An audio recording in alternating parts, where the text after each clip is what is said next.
Hello, here's a Groom's cake that I made for tomorrow.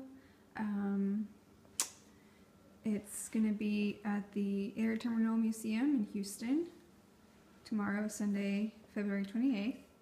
And this is a F4U Corsair model airplane requested by the bride for the groom's cake, and inside it's chocolate, a mocha cake with chocolate buttercream filling covered in ganache, and then a combination of 50/50 modeling chocolate and fondant.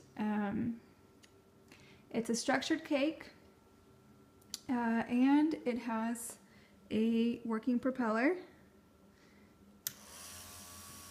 Isn't that cool? Check it out.